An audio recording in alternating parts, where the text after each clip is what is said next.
Welcome back. You're still watching Network Africa on Channels Television. Let's take a look at how another virus, which is just as serious as the Ebola virus, but less deadly, is being handled. I'm talking about HIV and AIDS in Somalia, as a new study released on December the 1st, International World AIDS Day, showed that the rapid evolution of the human immunodeficiency virus, that's HIV's ability to cause AIDS, has weakened over time. Somalia marked the day by raising awareness on the need to get tested. Many thronged Banadir Hospital in central Mogadishu for voluntary testing for HIV. This year's HIV/AIDS Day team in Somalia was bridging the gap after new figures showed an increase in new HIV infections. The rise in infections is being blamed on ignorance, cultural barriers, and fear of stigmatization, which hampers many people from finding out their HIV status. Dr. Lowell Mahmoud Muhammad, head of Banadir Hospital, which is one of the only two voluntary counseling and testing centers in Mogadishu, says our hospital is currently treating 300 HIV and AIDS patients for free. She urged Somalis to know their status and encouraged them to openly discuss the disease so that more people can know about it. We are doing some activity to improve our quality of care and to know even the status of the Somali people. According to statistics from the Somali National AIDS Commission, Somalia has a total of 26,000 people living with HIV and AIDS, with 51% of them being women. This figure includes those living in southern Somalia, Puntland, and Somaliland. In 2013, 2,691 new cases were reported in south-central Somalia alone, while 980 were reported in Somaliland and 278 in Puntland.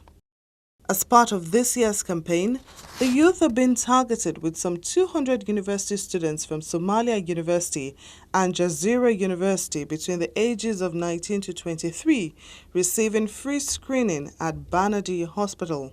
In Somalia's conservative Muslim society, HIV/AIDS is associated with promiscuity and issues of sexuality are rarely discussed. After 2 decades of civil war, Somalia's health system is in tatters.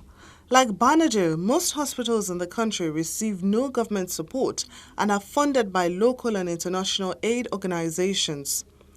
Treatment of HIV-positive patients was only rolled out here in 2005. HIV/AIDS was discovered in the late 1990s. We are testing more than 200 students to know their status and also to emphasize that HIV test is a normal test like HB or CBC or something like that, or hepatitis. I contracted the disease in Mogadishu from my husband, who was married to another woman. He infected me when he came back to Mogadishu from the other woman.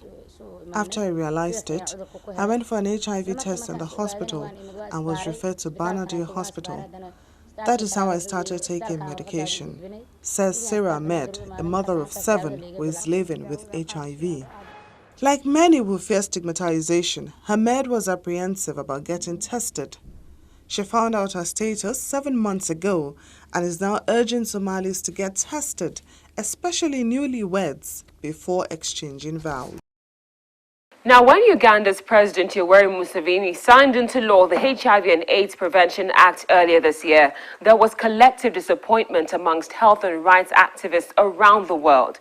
The bill passed by Parliament in May contained clauses which criminalize the transmission of HIV and allow doctors to disclose their patient status to partners and families, as well as mandatory testing of pregnant women and their partners.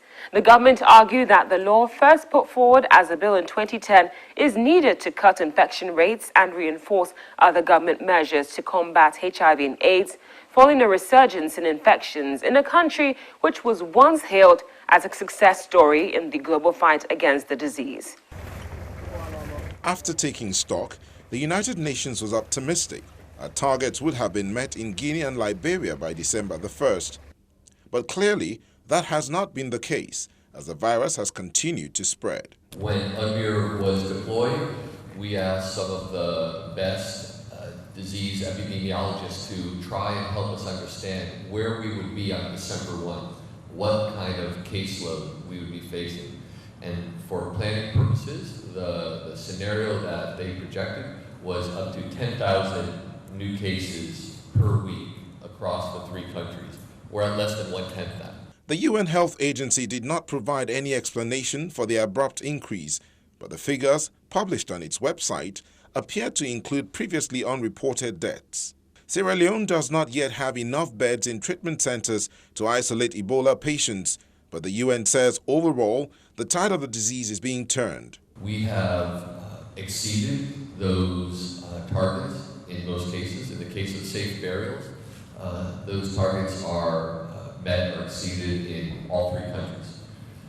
In the case of the isolation facility, 70% of the new cases being isolated, those targets are met or exceeded in two of the three countries, in Liberia and Guinea, and they are being exceeded in many places in Sierra Leone. Over 16,000 people have been diagnosed with Ebola since the outbreak was confirmed in the forest of remote southeastern Guinea in March. That's according to the WHO data that covered the 3 hardest hit countries. Guinea, Sierra Leone and Liberia have accounted for all but 15 of the deaths in the outbreak, which has touched 5 other countries, according to the previous WHO figures. Numbers of people newly infected with Ebola still vary greatly each day, slowing down in some districts and increasing in others. The distribution changes from week to week, and the situation can worsen unexpectedly.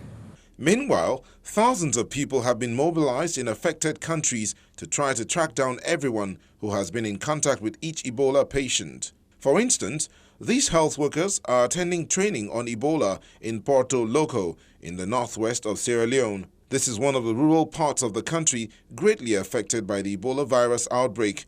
And after training, the healthcare workers will be posted at community care centers set up to cater for people infected with the deadly virus. The teams undergo thorough training in infection control and use of personal protective equipment, or PPE. The centers are designed to take 8 to 12 patients who are admitted in different sections depending on the status of their illness. Dr. Martin Comican, an infection prevention and control expert with World Health Organization, has been conducting training sessions for the health workers.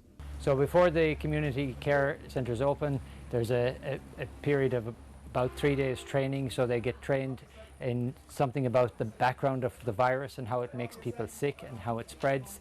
And then there's a lot of very practical training about how to do hand hygiene, how to put on and take off. The protective equipment is quite complicated, and the routine for putting it on, and especially the routine for taking it off, is very particular. And so what we do in the training is we get people to stand up and practice putting on the suits and practice taking off the suits. The fight against Ebola requires large numbers of trained staff able to work safely in challenging conditions.